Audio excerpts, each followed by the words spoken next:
marka hore ku soo dhawaada barnaamijka Masaamax Kariim qisadan aanoo horta idiga hor dhicin waa qiso aad iyo aad cajaa'ib u ah waxayna dhex martay laba hablood intaan arrinkeeda aanay idin furfurin bal horta aanu yeelno gabadha dalbanaysa ahlan wa sahlan ku soo dhawaada barnaamijka Naadiya waan dhawahay mudane taar ka waran axwaashiyo iyo faamilkii dhamaanba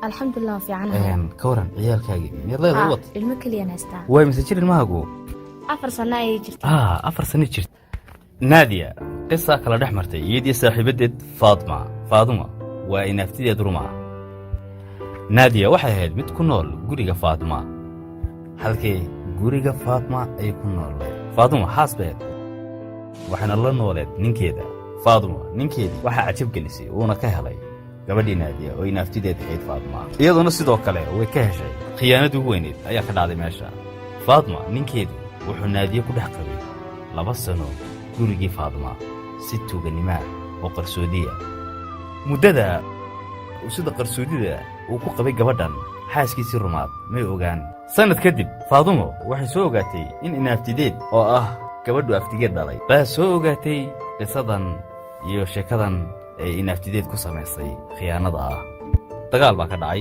aqalkii baana ka eriday labadii walaalaha xiriirkoodu wuxuu kala go'sanaa imika 7 sano kaamil ah maantana Nadia wuxuu timid 7 sano kadib iyadoo ka dhimatay dameerkii murugana ay la daristay in badan una xistay gabadhii inaftideed ahayd una timidna inay isku dayda xataa inay heshiiyaan Nadia arrinkaagan waa adag waan kaaga mahad celinayaa sida dhiiran ee geesinimada leh ee halkan aad u timid oo doonayso inaad ku raali geliso walaasha laakiin qisadani waa qiso khiyaano weeye tirada qisadanna waa adiga Faaduma ninkeeduna filinkan khiyaanada qayb bisna ka yahay Nadia waxaad guursatay ninkii Faaduma waxa ninkaad guursatay magaciisa aniga markii hore nin bay qabay ninkii markaan soo kala tagnayna inaftiga ninkeeda ay guursaday laakiin ninkii aad guursatay magaciisa muxuu ahaa Hisham Hisham balleeyada hadda Hisham wuu ku furay sama Hisham uu furay marka ninka kala tagnay uu furay waxaan u tagay naabtida kale ee dagay dhashay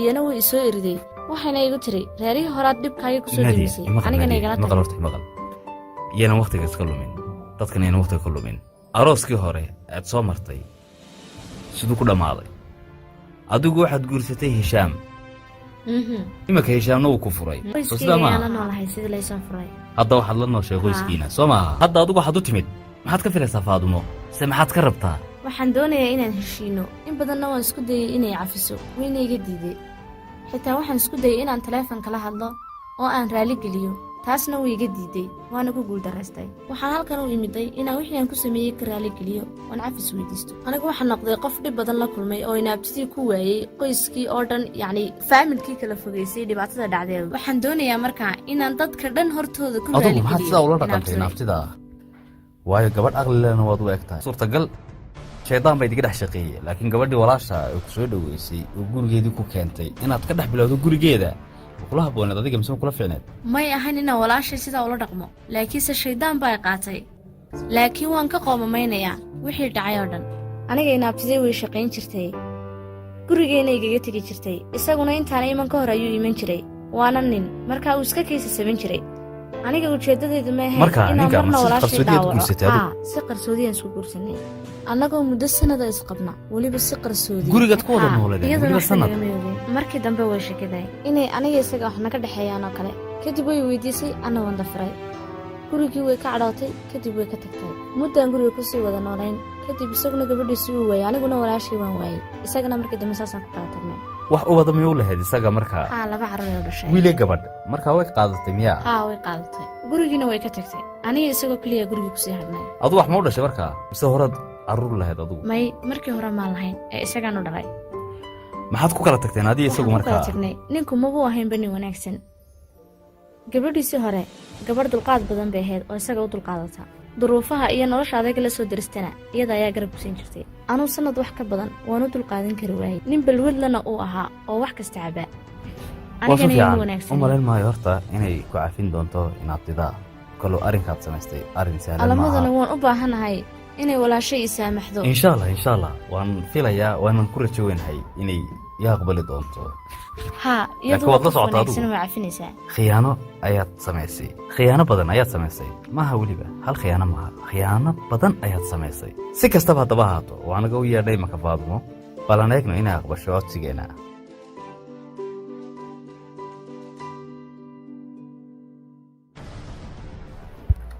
mudane adiga daawadayaashaba waa idin salaanay. annagu hadda Masar baan ku sugannahay. haddana waa annaga imika u geynaynaa fariintii Faadumo.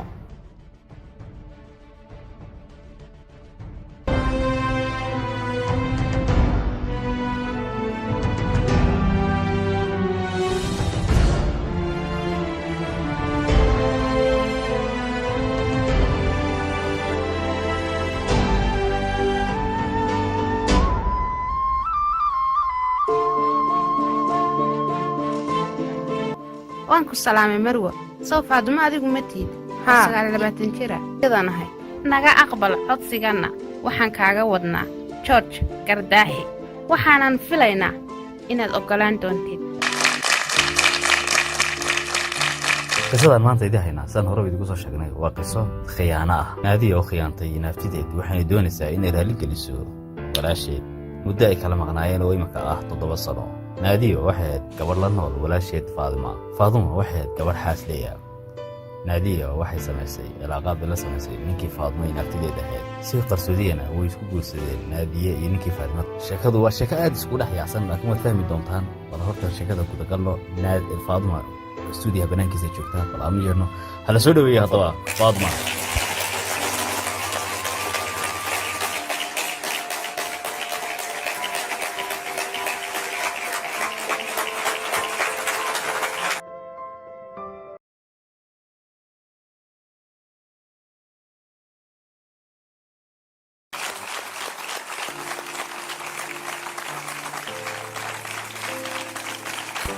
أهلا وسهلا فاطمة.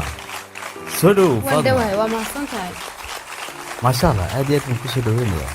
aad iyo aad baadii raali gelisay markaan arkay fariinteedii ku soo gaadhay sidaad u aqbashay.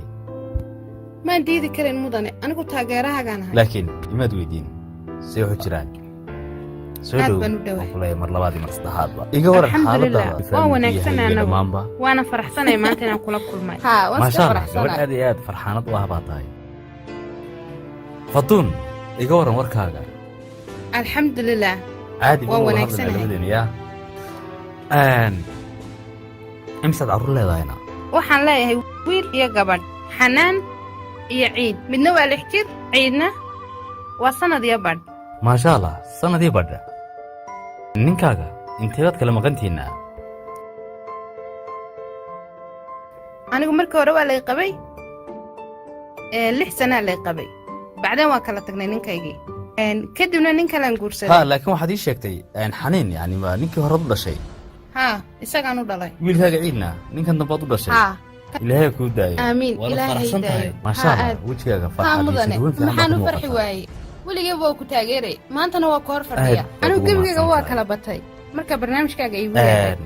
runtii anugu waan ku yeedhay oo dalabkayga waad ajiibtay laakiin aniga maaha qofka ku doonayay se laakiin qof baa jira adiga ku doonaya aniguna ma qof kale kabacdi kuu soo gaarsiiyey fariinta. in sha allah biidni illaah. waxaanan doonayaa si kastay haataba inaad farxaddaadu inay muuqato. waan rajaynayaa anna. wax ma kaa dalban karaa. haa mudane waa iga dalban kartaa. wax kastay noqoto waxaan doonayaa qosolkaaga inaan arko. waan ku dadaalayaa mudane wax kaleba ma aqaan. kama cadhooni sidii maka waa kuu sheegay. waan rajaynayaa in sha allah. haye shaashadda haddaba eeg halkaasaad ka arkaysaa.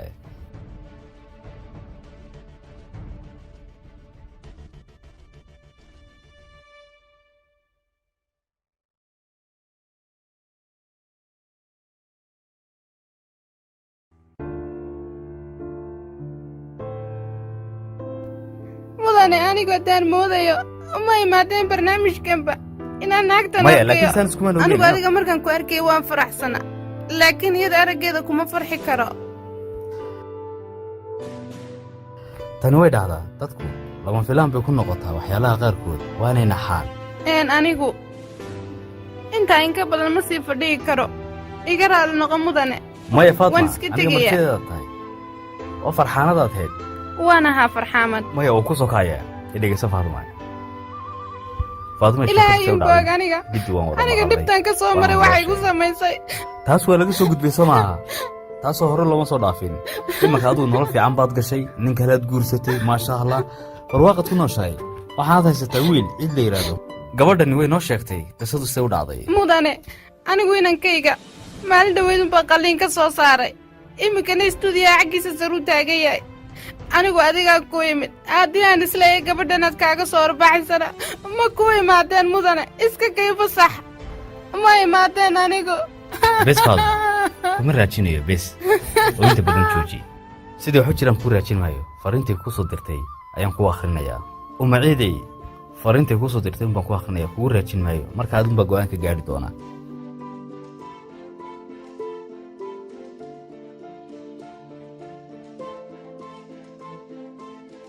waxaa ku qoran fariintan: walaashay Faadumooy, hadal badanoon ku dhaho ma garanayo, mana garan karo saan anigu wejigayga kuu horkeeni lahaa. gurigaagii ayaad ii furtay wakhti aan u baahnaa. waad i garab istaagtay xilli aan qof agtayda taagnayn. aniguna wanaag kuumaan samayn oo kuguma abaalgudin. waan ogahay inaan ahay qof xun oo burburisay gurigaagii, wanaagna aan kuu samayn. laakiin ilaahay ayaa adiga nafsi maal ku siiyey. ilaahay wuxuu kuu furay guri kale. anna kii aan kaa qaatay waa ka baxay. qofku gurigiisu burburayna waa anigee adiga ma aha. waan ogahay inaan ku dulmay adiga. wax kastood igu samaysana raalli baan ka ahay walaashaye. ciqaab kastood meersiinaysana raalli baan ka ahay ood ku raalligaroobayso walaashaye. laakiin anigu waxaan kaa doonayaa mid keliya. noloshii fiicneed ee farxadda badneed een soo wada marnay dhammaanteenba markaan yaryareen, iyo ceeshkii aan kula wadaagay. waxaan doonayaa markaa mar labaad walaaltinimadii iyo xidhiidhkeennii inaan dib u soo celinno. sababtoo adiga waan kuu xiisay. waxaanan doonaya inaad saamaxdo walmasaamax kariim. si kastay u dhacdo. idhagayso mudane gabadhan hadal wanaagsan bay ku hadlaysaa, laakiin qalbigeedu sidaa uma wanaagsana. waa qof xun iyadu. aniguna waan necbahay. anigu taa kuguga qancin maayo. horaa loo yidhi wax jabaa dib uma hagaagaan. annaga qisadayadu xataa nin way ka weyn tahay. aniguna nin keliya kuma haysto. anigu iyada waxay ahayd walaashay. macnaha walaashay ila dhalatoo kale ii taagnayd. sabab bay sidan ii yeelaysaa. gurigaygii bay burburisay. anigu wakhtigaa xaas cusub baan ahaa. ilmo keliyana waan haystay. inantayda yaree nooli sida agoomaha ayay u nooshahay. aniga inanta anigaa dhalay oo waa dhiiggaygii. iska biilmad horta. ii sheeg maxaan dhacayn? waxaan dhacayn in wax jajabaa ay dib u hagaagaan. weligaa adigu maad aragtay wax burburoo dib loo hagaajiyey. anigu kuguma cadaadinaya arrinka. iyadu waxay rabtaa sidaan ahaan jirna inaan noqonno soo maaha. timid inaad raali gelisaan ood weliba adigu aad cafisay. maya anaga naagtan xidhiidhnama dhex mari karo. tanina riwaayadaheedii weyn naadiya haddaba la hadal. da u sheekee oo ka dhaadhici. waad khiyaantay. dhabarka ayaad ka toogatay. markaa gabadh fiican weeye. gabadha la hadal dhanci. walaashay waxaan idhaahdaba anigu garan maayo. iga raali noqo inaan kaa raali geliyo khaladkaygii. dhib male. dhib ma laha. waxay dhib ma leh. gurigeedii baad baabiisay. dhib male baad leedahay. wallaahi ninka ayaa kalifay inaan kala fogaanno. adigu inanteedadii dhashay kelimatiida walaashay baa tahay. may nin horta waa sidaasuun. laakiin adigu walaashay baa ahayd. maxaad sidaa u samaysay? sabab anigu walaasha ma ahayn. anigu walaashay baan ku arkay. waanan ku soo dhowaystay. adigoo gurigaygula dhex noolna waad khiyaamaysay. miyaan ku aamini karayaa? waad xumaysay adiguba. walaahi bilaahi istaad joorjo maa doonay gabadha walaashay inaan khalad kaa galay. icafi walaashay. naagtan aniga dab bay igu shiday. qalbigana aad bay iga dhaawacday. ilaahay baa kugu dhashay. adiguna in yar sira deji Faaduma. wadnaha bay xanuunaya. biyaha lala soo gaadho ha loo keeno. hadda biyo lagu keenayaa. naadiya la hadal da walaasha Faaduma. wallaahi walaashay khalad weyn baan kaa galay. iga raali noqo walaashay. ninkii annaga dhexdeena ku jirayna nin xun ayaa hadduu wanaagsanaan lahaa miyaad la sii noolaan lahayd isaga markaa? maya waan kala tagnay. anigaa ka aqaana. haddii ay maanta isaga haysan lahayd ninka iga dooratay qaladkeeda xataa may qirateen. laakiin maanta naadiya anaa kuu mahad celinaya. dhiiqa aan ku jiray ayaad adigu iga soo saartay. maantana ilaahay baa mahadle. nolol wanaagsan baan ku noolahay. nabsi maalkiina waan helay. ilaahay baana ii gargaaray. adigu teella iimaad dhigane. aniga ilaahay baa og. weligay been maan sheegin. adigana been kaamaan sheegin. haddii aad adigu isleedahay waa dhaawacday waa ku qaldan tahay. mudane anigu waan shaqayn jiray. shaqada markaan u baxana iyada anigoo ku kalsoon baan gurigayga kaga tegi jiray.